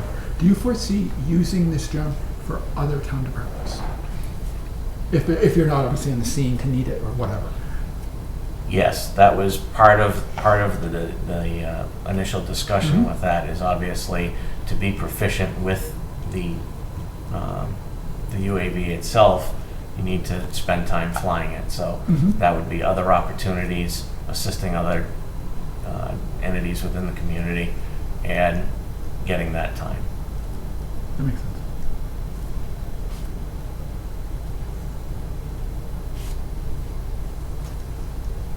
Mike? Thank you, Mr. Chairman, through you. First of all, I can tell you that going over by the Sacred Heart Church and looking at the bricks that are on the ground there, I didn't need a drone to fly up there to see that there was a problem there. That's true. Second of all, looking at a bylaw, a policy that's written by the people who wanted the drone, I have a little problem with that. I think that a policy should be put together by the town council on drone use and then enforced on the department, not the other way around. I agree with Jasmine, there should be some fines involved in here in violation of any policy that we come up with. There's a lot of issues with privacy rights. The drone's flying over my house. Do you have a warrant to fly over my house? Shouldn't you have some kind of a policy in place that says you cannot fly over somebody's house without their permission? That's something that I would want to see in some sort of bylaw or policy. There should be something about what if some people are out on the street. Maybe they're holding signs or something. Do you want a drone flying over their head, keeping an eye on them? There's just all kinds of issues with this that we need a policy. And it's not something that I would feel comfortable with the department writing the policy. I think it's something that we should be writing the policy on the use of a drone. I've talked to a few people that said they better not be flying a drone over my house because they would have a problem in there. There's other issues such as who's going to operate it. I know that that's already been spoken to. There's issues with search and rescue. police department says that's something that they do, and if they need a drone, they can certainly get one through mutual aid. According to the letter that I got from the town manager, from Mr. Bulick, this is something that's could be used by the inspections department, so now the inspections department's gonna fly around my house, checking for violations. There's just all kinds of things that I would like to see in a policy and/or bylaw to protect the residents from drones. Thank you. Okay. Let's see, I have a bunch of people on the list, so Denise? Thanks. So the deputy chief has brought us a department drone use policy. Exactly. Not a town use, not a gonna fly over everybody's house because we feel like it. And it has addressed a lot of what Councilor Marquetti has said under the privacy clause J on the last page in terms of operations shall not infringe upon the rights and liberties of individuals. Does, you know, and then there's other spots in there too. But this policy, I think this is very much appropriate for what their intention is. Their department, this is their intention for use. They're explaining what their intention or need is for use. Just like the police, whether it's exactly like this or somewhat different, should have a policy for what their intention for use of their personal equipment would be. The fire department uses all kinds of equipment. They use their trucks and their hoses and their breathing apparatus and their life support apparatus. You know, they don't paddle people anymore. They just electrify them differently. There's, you know, I'm just saying, there's a lot of pieces of equipment that, and whether it's the police department and the types of equipment that they use. Is there a policy on using the SUVs or the whatever they call their things that go in the woods and get people? Anyway, the point being, that it was brought forward as a department drone use policy, not as a community use policy, Right. and thereby, you know, I think it's very comprehensive to what their intention is. Now, what another department's intention would be, or if they start to use it for another department, perhaps that department needs to have a policy in place and be very specific as to what their needs would be of a drone, whether it's a borrowed drone from the fire department or a borrowed drone from the police department. Or private. But you know, if inspections is going to use a drone, what is their intention and what gives them cause to use a drone, and what are the policies that if they break, as the deputy chief said, there are ramifications for employees not following policy, just like in any department. You know, we don't do this, we don't do that. If you do, you get your, you know, whatever it is, your hand slapped, and then you get fired. So I'm just saying this is very appropriate to what he is suggesting, you know, the use is. And I would think that in any department, they could use portions of this. Obviously, all the FAA regulations, all those rules, all the 14 CFRs, all that would be applicable to Right. governmental use or municipal use, I would say, of a drone or something Right. like that. To Councilor Marquetti's point of we should have policies in our community, to your point as well, Councilor Steves, you know, okay, do you have the broader bylaw or something that is applicable so that you have something, who administers it, who writes the tickets to it, and all that would need to be worked out and all that, just like any other bylaw, whether it's the chicken bylaw or something else. You break the rules, you're supposed to get a fine, a ticket, or whatever. That would be a broader use. Would it still have some of this in it? Yeah, because there's regulations and we would have to make sure that all the state and federal and all that stuff is in there. But then what does our community not want to see with drone usage? Right. That would be something, a huge discussion that would take a lot longer than we're going to do here tonight. But so I think I see it as a multi-part discussion tonight. The chief has come in Absolutely. specifically because he has a department use policy Right. to his department. But and to Councilor Marquetti's concerns, absolutely, who's flying over my house with, well, according to this, you better not be flying and looking in Councilor Marquetti's windows or something, or anybody else's. But it also shouldn't be used for, I mean, it also, you're not at this point capturing the images and Right. keeping them permanently and all that type of stuff, which are concerns. Let's be real. I mean, there are drones everywhere right now. Kids got them, everybody's got them. You know, they go up 10 feet, they go up 200 feet. I've seen them flying. You don't even realize it. I'm in my backyard sometimes and I think, is that a drone up there? I hope they, you know, what are they videoing today? These days, yeah. So what rules are people following? My concern of a drone bylaw is you can do almost anything you want, but it isn't gonna be like a chicken bylaw where you're gonna give the chickens or the rooster and you're gonna be able to go and get the, give a ticket for it. It's going to be very, very, you can do all the work you want, put it on paper, and it might just collect dust there in the file of bylaws because it will be difficult to I think, enforce.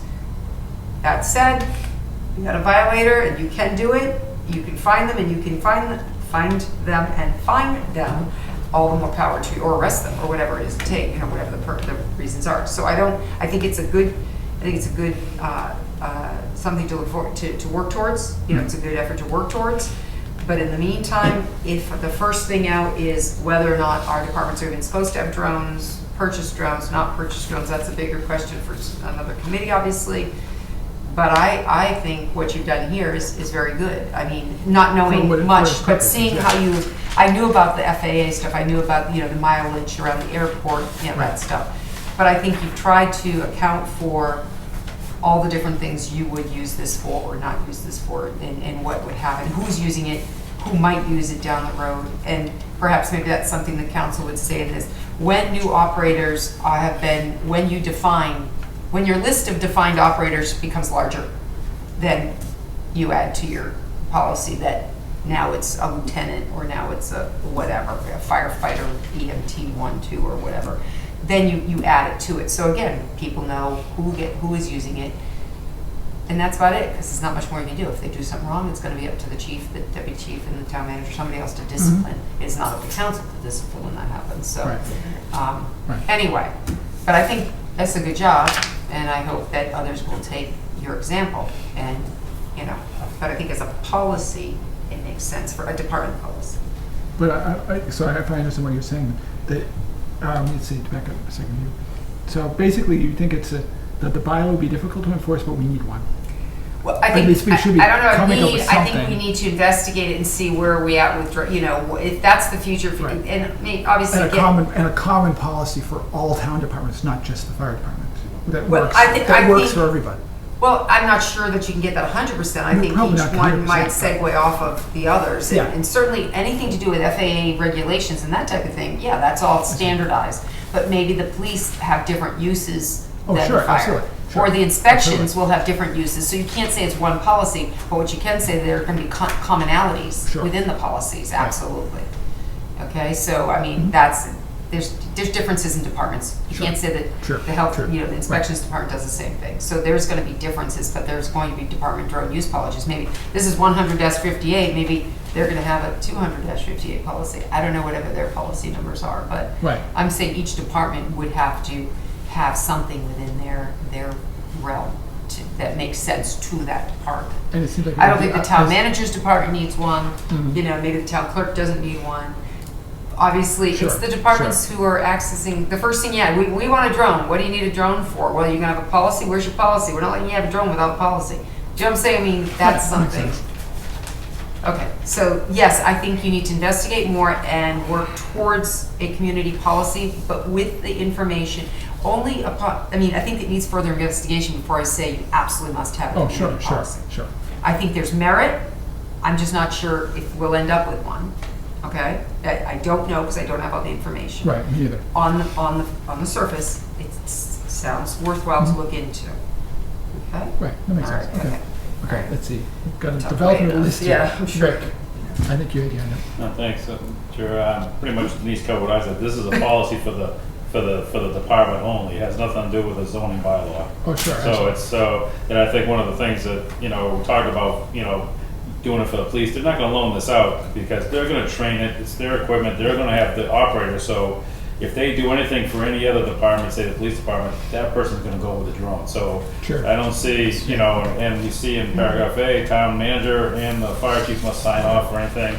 Or on the second page, it says the police chief has to sign off for it. So I think they covered everything that they need to do as far as the safety and what the fire department needs it for. I think they addressed the privacy issue more than anything without taking pictures or recording pictures. The police department, on the other hand, may want to have pictures. So that may be, I'm not sure. You have to ask how that works, but Well, we're not to that point yet. They would have to work on that. I think that's one of the reasons we I need to think, we need as to far work as it out. Exactly. putting a zoning bylaw together, enforcement's gonna be another thing. You're gonna have to be able to catch people. Is it 100 feet off someone's house, 400 feet off someone's house, those type of things. And then again, if it gets up to 400 feet, it can pretty much fly anywhere and take pictures anywhere. True. You can't stop it. So I think that's why you don't see a lot of towns trying to put in any bylaws for drones as of yet. Mm-hmm. Okay. Let me see. We were at the. Mr. Chairman, can I specifically answer one question Okay, sure, that please seems do. to have come up? Is specifically in this policy, it states that it will not be used for surveillance. So Right. that has come up several times, so I just wanted to be clear with that. Okay, thanks.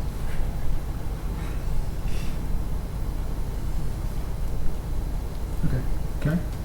Thank you. I just wanted to talk a little bit about the process of how we ended up with the drone. So, in our financial system, we do requisitions and purchase orders for purchases. So this is something that came to my attention when a requisition was sent through. I did notify the town manager because I thought it could be a controversial issue or item. We did have a meeting with the deputy chief, the fire chief, town manager, and myself, and we discussed it. And that's when the town manager decided to go forward with it and then sent the information to the council. I just wanted to let everybody know that that drone right there, I believe that's the one that's already been purchased Mm-hmm. Yes. and it's already been paid for. Because I asked one more time before we paid for it, we're gonna go forward with this, we're going, and everyone said yes. So I was just concerned when I heard that Council Lazo had said, having a meeting about, whether to purchase. I just wanted you to know what the facts were, to let everybody know. And one of the reasons why we also went forward with it, because we have a capital policy that the town Right. council voted Absolutely. Right. on, that said a capital item would be a life 3 years or longer and a cost of $10,000 or more. This was under the $10,000 threshold. So that's another reason why it didn't go specifically to the subcommittee to have a purchase of a capital item. So I just wanted to put the facts out there, so thank you. Okay. Maureen? Oh, I just want to put my 2 cents in. In addition to this, fire department policy, you have to have a individual one, because as soon as people see that there are drones flying, oh, I can use mine too. People are gonna do that. So you gotta have a policy because I can see like individuals abusing it. I'm not saying the fire department or the police are gonna, but they have their policy, but other people are gonna be like, They're not necessarily going to know that that's a fire department drone when you see it. exactly. Right. They're gonna be like, oh, I'm gonna get mine. That's possibly true. That makes sense. And you can't tell who has the drone when you see it. Right. You're right. Are you saying citizens, Maureen? I'm not following this. Yeah, everyday people, citizens, people. There are probably Right, but some they're in already town that doing have that, them, yeah. Right. That's why we need. That's why Right, I'm thinking so we that's need why to you figure out what have we to want have to do with something in this addition to the individual department businesses. policy. Yeah. Yeah, policy. Okay. Scott. Yeah, I'm not debating the policy. That's like knocking the tin, we can work on it. Right. The reason why it's going to PPP, and again, Right. I'm getting a different story from the finance director than I did from the town manager. Town manager said, it's still in a box, we can send it back. I said, before you do anything, let's bring it to the council, bring it to PPP, and discuss, do you want a drone or don't you want a drone? That shouldn't be a decision of a chief.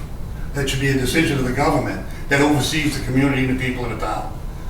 The thing was purchased because it was under $10,000. What was it? 7 and some change? 8,000? 7,911. Right, then we're gonna pay for the training and all that. That discussion should have taken place before the purchase of the drone. And that's just my opinion as the government. Do you want your people, and there's a lot of issues that people are bringing up. So what I did was, I was gonna bring it to PPP August 1st, and then when I saw this coming in from the general government, I talked with Gus, and he said it's a town policy, it's not geared to this, and then I come here and I get this. Well, we need to. That's what I'm saying. We No, need to I deal with understand, the Gus. policy What I'm saying with is, this issue. if this is being sales pitched and pushed, then so be it.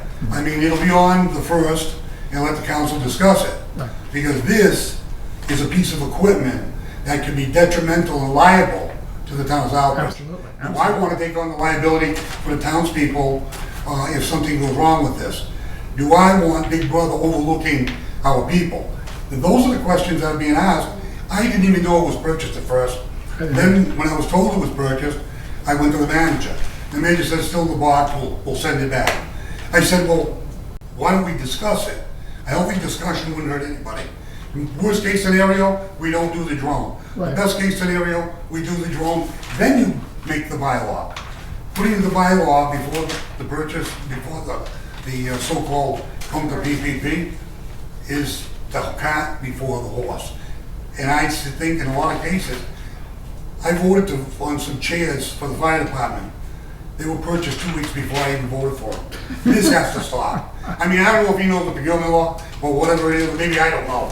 But the thing is, Sure. when you come before the council, you should not have purchased it already. And that's a policy that you'll never have a problem with as far as, you know, it reminds me of the old forklift days before I got on the council, which created a lot of brouhaha. So this is gonna be discussed either way. Right. Whether we put it in trash or we use it or send it back or get a rebate, I don't know. That's in the council's hands. Right, okay. Jess? I agree with Denise. I think that these are two separate They are. issues. That's With all due respect, I disagree with Councilor Lazo. I think that the fire department knows what equipment they need, and if it's set up that they can make purchases under a certain amount, they manage the day-to-day things that happen in our town, and we have to trust that they know. That's why they were hired, that they know what needs they have in their department. And I think that sometimes it's, we don't want to micromanage a department, when they're managing the day-to-day emergencies in our community. Certainly, it's okay to ask questions and figure out about the general use for everyday people in the community. I do think that those are valid concerns. But if the fire department is delineating, it's very detailed about their policies, privacy, they are responsible at the end of the day if someone in their department abuses their privilege. But that's also part of their job as the leaders in their department to determine, if anyone's violated those policies, what they're going to do with that. So. Okay. Mike? Thank you, Mr. Chairman. I would just like to point out that according to the town charter, all appropriations go through the town council. All appropriations. According to chapter 10, section 10, chapter 10-4-2, in submitting the proposed budget, the town manager shall utilize modern fiscal principles so as to afford maximum information and financial control. Maximum information to me means when we were doing the budget, someone should have mentioned that they wanted to buy a drone. But at no time during the budget meetings that we had did anyone ever say to me, we would like to buy a drone. And that's all they had to do is tell us that they were interested in buying this drone, and we would have discussed it. And I wouldn't doubt if the council would have voted for it. But they went out and bought it without letting us know about it. And that's where I have the problem. So I am looking forward to Councilor Lazo's meeting, and we will discuss it then. Thank you. Okay. Denise? So the first thing is that your agenda item, your agenda item was about policy. And then we do have the deputy chief here with the specific. And while that helps with your agenda item, it kind of was something separate. A little bit. Yeah. But Okay, so that's not a clear, concise agenda item, and it should have been a clear, concise agenda item, like presentation by Deputy Chief Hewlett Well, I- on the drone when I- policy that exists in the fire When department. I put it down here, I didn't know he had a drone policy. I actually talked to Paul this But morning. why is he here about I actually drones? talked to Paul about it this morning, and Paul told me that he had a policy and that he was coming tonight. Okay. I didn't know there was But one my point until I was, told Paul. your agenda is discussed development of a policy in regards to drone use. Yeah, this But is you intended much weren't broader than specific this. to town or anything in your agenda item, so that's just the first comment. But beyond that, so I guess because it's been brought up and we've gone roundabout with how this got purchased, and while I agree with Councilor Marquetti on charter most of the time on things, and I do agree that the appropriations, which happens, we give departments money to spend, and generally departments will say, oh, we're gonna be, heat and lights and different things and maintenance and extra equipment and stuff. So my question would be, and this is unfortunately not like the scam that happened with the forklift, $30,000 forklift that since they wanted it and couldn't get $30,000, they took less than Pieces from $10,000 various places, from yes. 3 different places, and then we find out after, and then council won't even do anything about it, but we tried. Anyway, I wish you had been around back then, Councilor Lazo, because maybe we could have gotten rid of that TM a lot sooner, and for the record. With a citizen. There So- was a problem, yes. Yeah, so anyway, I tried, people wouldn't listen. How was it that you came about, I gotta ask the question since we've talked enough about it now, and since I don't know. How'd you come about with, say, $7,000 extra, was it just, because you buy stuff, yes, on a regular basis? Do you buy other equipment and things that are under $10,000? Yes. Because you've gotten money for equipment or needs? Correct. And under appropriations, under full appropriations voted by the council, you have money to buy things Correct. that are less than $10,000. Yeah. So how did you come about that she had some extra money to buy a drone? Just curious. What we Since have I might not make that meeting. What we have tended to do is save the larger purchasers towards the end of the fiscal year. Specifically in this year, there was some concerns about potential to need transferring money for overtime if it came up short, things like that. So we really held off on the spending of that account.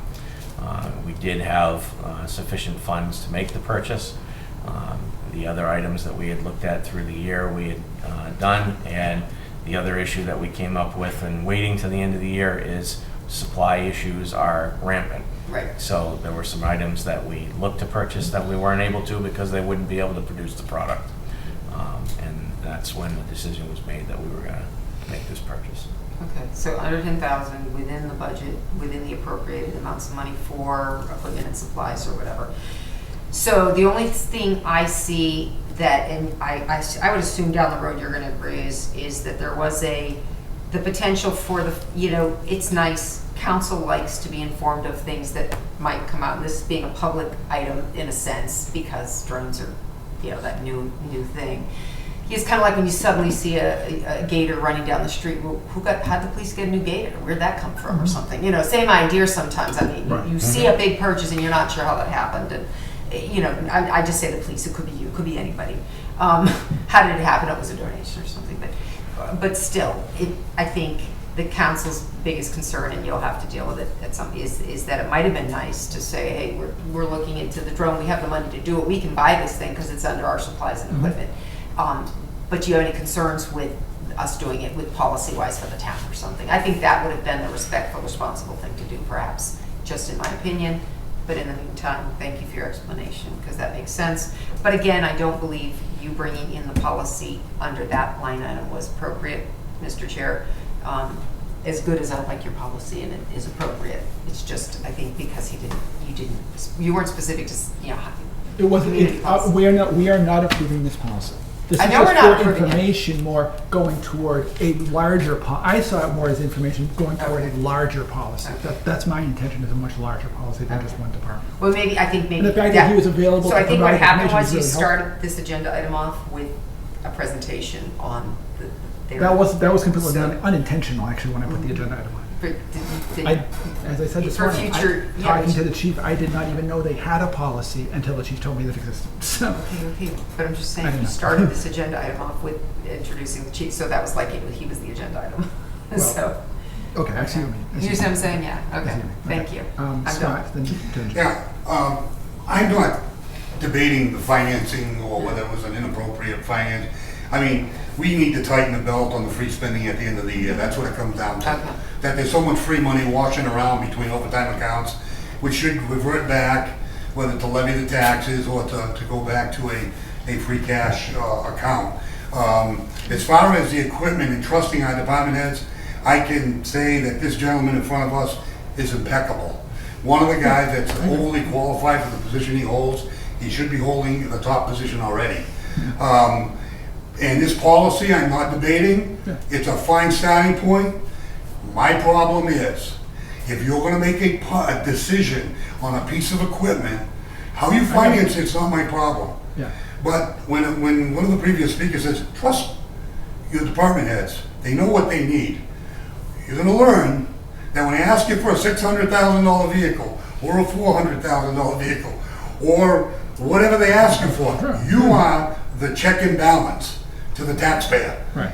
Would I like to give them absolutely everything they need? Yes. But when you do the budget, as Mike said, there are the nice to haves and there are the have to haves. The have to haves are what you need to run your department and save lives and fight fires and do things like that. The nice to haves are drones. And that's why I'm not debating the finance department and how it happened. I got a discussion from the manager saying that we're gonna send it back if we want it. I thought we were gonna have that discussion at PPP to shoot or salute. Now, once the council says, we want this going, then the policy comes after, not before. And I know, Gus, you didn't know about this. No. This was this morning. Exactly. And that's okay. We need to work through it going forward. We need to be accountable and trust and verify, that it's really needed. I've got mixed messages from the other chief on that machine in this town. So what do? As a counselor, I'm gonna do my research. What did I do? I went to Charlton and asked them. They're part of a consortium of drone people, one in Charlton. How's it working? Do I really want to do this in Southbridge? And then once you do a little bit of homework on it, then you can turn around and say, you look was right, we need that drone. But without that discussion, that's why the cart's before the horse here tonight with the policy. We need to just back up a little bit, breathe, and discuss whether we want to drone in Southbridge and make that decision and move it forward as far as the discussion part. And I know it's bought and paid for. Now I did not know it was paid for. What the manager said to me is, we can always send it back. And I said, okay. And then I came in to talk to him Monday on this subject because I was starting my PPP agenda, and he's on vacation. I'll see when he gets back. Yeah. But trust me, there's no malice here. Yeah. It's a matter of, Right, totally. why didn't you just ask during the budget session? If it's that important, let's consider it. Yeah.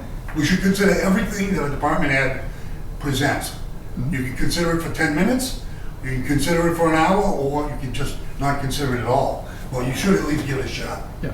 Thank you. I agree.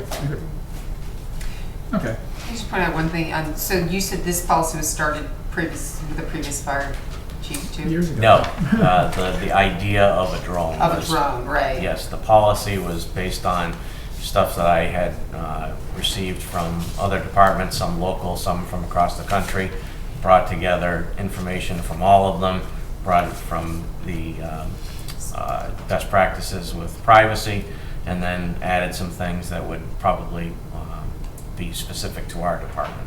It's just with the 2015 reference at the bottom? That was the when Chief DeFranzo signed his first version of the policies. Oh, okay, so that's what I'm saying. So this is it a- has this been is a something draft- that's been, okay. This is a draft document Right. that was added to the Continuing, okay. this rules and regulations document is a Right. Word document that I was working off of for Mhm. this. Right. But so somebody's been thinking about it since 15. No, I added this to the 15 document. Like I said, it is a draft. I have a Word document with the policies and procedures on it. I added this policy to it. Oh, okay. Okay. Okay. So your research is all in the last month or so? No, my research is over the last 18 months. 18 months, okay. Thanks. Chris just came up. Okay. Okay. All right. Okay. We're good. Are there any other comments or questions? I think we've kind of beat this to death for now. But certainly given us a lot to think about. And where we're going from. Did you have your hand up there, Jasmine? No, okay, cool. Okay, so I will put this back on the agenda for future consideration. We need to do some homework on this one. I think it is worth exploring in more detail. Item number 12 is discuss agenda priorities for this fiscal year and set our next meeting. And I just wanted to throw this on because I just wanted to get a quick discussion. I don't want to be here as long as that one was. To just get some ideas of what unfortunately we just lost 2 of our members, but about what Gen Gov wants to work on as priorities, what you have as priority issues for this coming fiscal year. If you have any thoughts on those. At this moment, I think since it's on, and you can send a reminder out to make the whole committee, like we can work on a date perhaps, and then remind people that we're looking for things to We can have certainly do that. I mean, discussions on considering or we just something. lose some of our members, so I'm fine with Thought that. about it yet. Okay, that's fine. And do we have something that needs to be addressed right away on this next? I wish, you know what, I would like to see things brought before subcommittee, minimum 2 weeks before they need to go to council. I agree. Minimum. There was a time when that was the case. Minimum. So I don't know who you talk to, Mr. Counselor, but or Mr. Counselor, Mr. Counselor. Right. But somebody should. I thought maybe you gave us a demonstration. Gus, I can't, Yeah. I'm not licensed. can I comment? So it's just a paperweight. Gus, can I just comment? Go ahead. Denise, through the chair to you, I agree with you 1,000%. I We're agree like We got a lot of, scattering all the time. yeah. And all the subcommittees are revised. What I'd like to do is, we discussed as a council to set forth, in other words, a night that's just general government night, pick the night that works for the committee. Like if it was every other Monday, and this is what we used to do back in the day when dinosaurs roamed, we, then Tuesday we would make it PPP, Yeah. and we talked about this. Yeah, I know we did. I think we should talk to John Daniels and say the same thing, that if you have a meeting on the off week, all the department heads should know that this is, unless there's an emergency. Half the stuff I get thrown at me at PPP is not an emergency. No, they're not. But we try to handle it because we want to be efficient. Yeah. But the thing is, we're always having a meeting, hurry up, or bring it right to council, or revise it, and then there's so many copies. Oh, yeah. You know, even myself, I'm looking, going, which one's the right one? Yep. So I think Yeah, well- as a council, we were gonna pick. That's why General exactly government why I Monday asked nights, for a color code. PPP, you know, whatever works for you and your committee, like, you're on PPP with myself. If Wednesdays are better for you, if Tuesdays are better, we can take 6 o'clock, 7 o'clock, and have 2 each day. But again, to Denise's point, not have everything just slam in. I totally agree. And this way here, you can work on it and have it for the council meeting the following week. I totally agree. Well, we'll talk There's to John never about that, but time. you're right. I totally agree. There's never time for a department head, it's been a long time since there's ever been time for a department head to address a concern from a subcommittee and actually get back to the subcommittee. Instead, I'll bring it up to council, or even the TM, I'll bring it to council, and then when you go to council, you don't end up having the information. 3-hour meeting. But you also don't have the information, and the counselors themselves haven't even, figured it, so yeah, it becomes why'd you have a subcommittee meeting then? So that's a problem. I would point out that there is now, although I did comment today that I didn't notice it, when I saw the revised with no date again, I questioned it again, and I was right there in the corner, and I went, oh, that green. Nora's wonderful, she did, I brought that up, as you know, about a month or so ago at least, where we had 3 agendas on one meeting that were all different. I know. You had one, I had Yeah. one, even Yeah. Karen had one. I had to. And I said, how could it have been revised 3 times in 24 hours, especially with open meeting law? And then there's no date, and I asked the chair, and I asked people, and it still was coming through that way, and I personally even asked Nora and said, you need to cover yourself. We need to put a cutoff on all information But coming. these are not emergency things, even appointing people to here, that's not an emergency item No, to that's- revise that the is true. agenda. It's supposed to be for emergency purposes, read your 40 pages of open meeting law. Yeah. This Oh, yeah, is, I and agree. you only gotta read like one actually to get that, but. Gus, can I just- ask you what, the red is revised? Yeah, those are the That's revised. right. Oh, that was another thing, those are the they added items. They weren't doing it. They weren't telling you Exactly. what was revised. That's why I And asked so you to I do it. said, I you like the need- red. I do too. That's why I asked you. You're to do it. welcome. What? Good job. I don't know who did it, but great job. I- I thought I it was asked, the chairman. I asked Nora to do it, and Yeah, but I I'm hoping reported- she does it with everybody. So. I begged. You should make that just a council rule. It should I be. begged the chairman of the council, when it was happening at that meeting, I told Karen, because she was acting town manager at that moment, and I said, Karen, you gotta talk to somebody too. John, you gotta do something about this. And then I finally told Nora too, I said, you gotta put something, we need to see what they look like. What's revised? Yeah, What's exactly. You revised? can't tell. You're right. Because when Ms. Tortoise was doing it, there was the date and the time when it was revised, and then it was, in what was changed. Because sometimes it's changed, sometimes it's the actual item that's changed, not an addition. Exactly. So you want to know what was changed. Right. So, and the public has the right to know what was. I totally agree. That's why I asked for it. Yeah, Anyway, I'm really glad that worked out. me too. Hopefully it stays that. As far as nights go, I'm gathering from our Tuesdays are better than Wednesdays and Thursdays seem to always have something, or Tuesdays or Thursdays are better than, well, I guess the other Monday.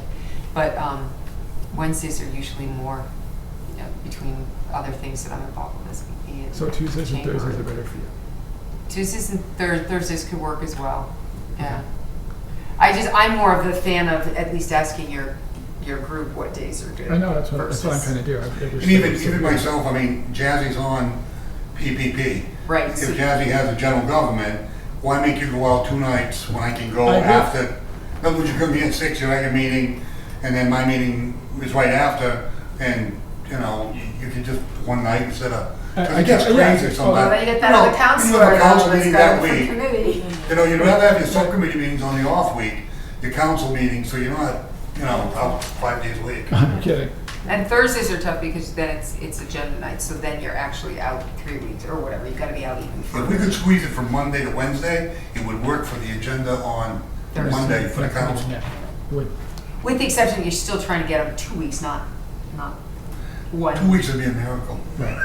1 week would be a grab. It used to be the norm, not the Tuesdays exception. Oh, I know. could start late at like 6:30. Okay. There needs to be a whole new 6 is process. I'm for open. me. Okay, Whatever. 6:30 Tuesdays. Yeah. Yeah, no So sooner. do you need basically 6:30 on any night for the most part? No. Just no, Tuesdays? Just Tuesdays. Any other days, doesn't matter? It doesn't matter. I could start at 6 on the other days. I mean, Jazzy, is that something you would rather have? Your meetings the same? I mean, I won't probably have a meeting, he'll have a meeting, so you might have one meeting that I night. think that's fine. But if you wanted to stack it, I could piggyback general government. That's, Okay. that's fine. You tell me what night you want, and like if it's a Tuesday or Wednesday, I'll just, you want early, I'll take late. Or vice versa, yeah. Vice versa, whatever. Sometimes it depends on. Yeah, that's fine. Whoever has the smallest agenda goes first. Yeah, sometimes it works that way. We just have to remember to make sure that we set it up so that a certain time or immediately thereafter, so we don't sit Right. around for 45 minutes. You're right. Well, you always said that you have to have you have to have the set. And we just set it so that if it's like, it's a short agenda and you're meeting at 6 or I'm meeting at 6, and you just set the next meeting agenda for 6:15 or immediately thereafter, instead of 6:40, 6:30 or 6:45 or 7, because we've been doing that, stating that, but you still end up sitting there for 45 minutes because you stated at 6:30 or 7. If you do it at 6:15, you can delay it because it says or immediately after. Well, you can always wait. You just can't go sooner. You can't Exactly. start at 6:15 at 6:10. Yeah, exactly. I'm just saying if we set it up right, You know what I mean? we don't have a lot You of can't go balance. ahead. You can always go after. Right. And again, those were all, it's funny, that stuff all came about like way back in 2009. That's when it got really crazy about rules. And, Yeah, it did. and which, some made sense and others were a little crazy. Okay, so, and so as far as this item, so do we want to just throw this to the next agenda item then, next meeting?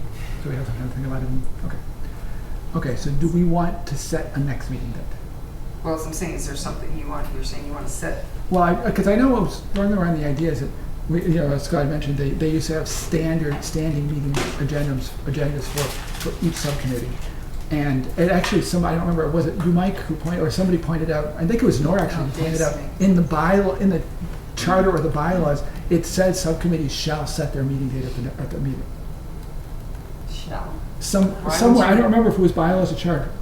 I think it was Nora who pointed it out, which is interesting. And we've My never next- done that. My next meeting would be on the 1st, Monday, and then the Right, following council Tuesdays and meeting would be the Tuesdays. 8th. Well, what time See, is this that? is the thing, different nights for What What's time is that? August 1st? What time? August 1st is what Nora has it down for. What time? I mean, we time? can move it. What time? I want to say it was 6 o'clock. 6. Okay, so 6 p.m. Yeah, because the second's already got the police night out. National. Which Yeah. I'm covering for cable, so. I didn't get that one. I didn't get that notice. And It probably hasn't been posted yet. You Oh, okay. have a 3 o'clock interview piece that we're doing, and then we go to the common and do the.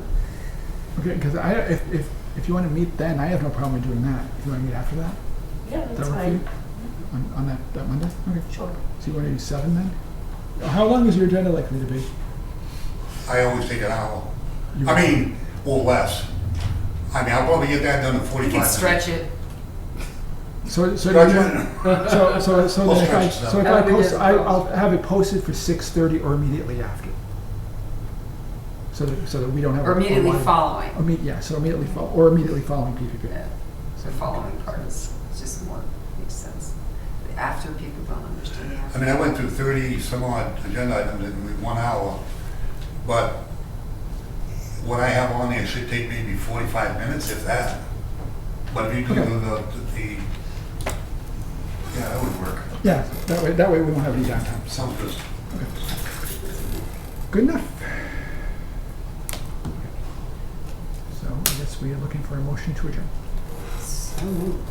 Second. All those in favor? Yeah.